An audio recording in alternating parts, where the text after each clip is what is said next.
Hey guys, welcome back to the Art of Science. I'm Chandni, and in today's video, I'm going to answer a few questions and explain a little more about one of our most watched videos on this channel. The video is the DIY pollution catcher. So if you haven't seen the video, make sure you check it out. You can find the link up here, end screen, and in the description box as well. Please remember to subscribe to the channel and press the bell icon so you don't miss any videos that we release. Let's get started.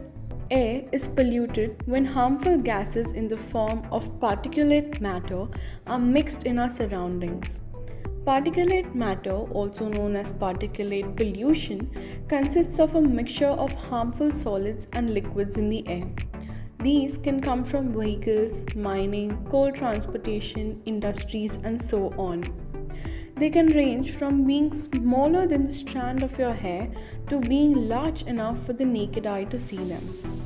They all are, however, inhalable and extremely harmful. Now let's move on to the questions in the comments. A lot of you guys asked why petroleum jelly is used to catch the particulate matter. There are a few reasons for this.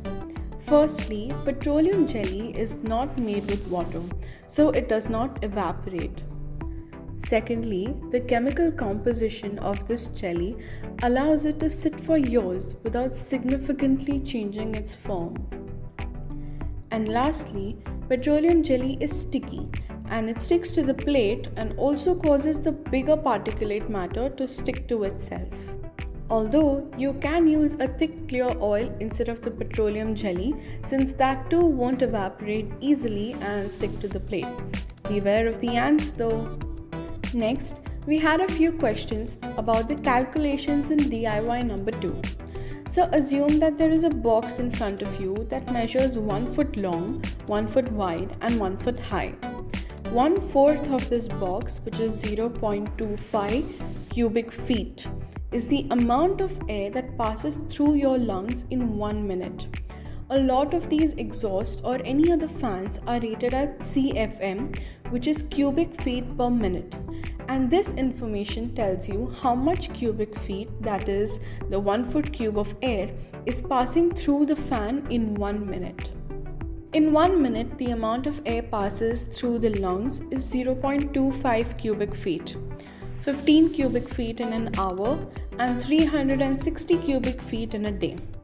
A simple way to calculate the amount of air we breathe in compared to the fan is to follow the following steps.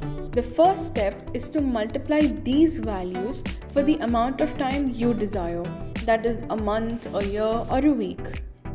Next, divide the above value or the answer that you got with the CFM rating of your fan. And that's it.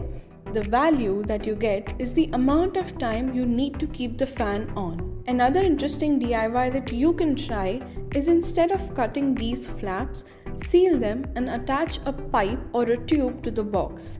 Now this box has become a smoke absorber. Smoke will enter through the fan into this box and leave out through the tube. If you try this, make sure to let us know in the comment section below.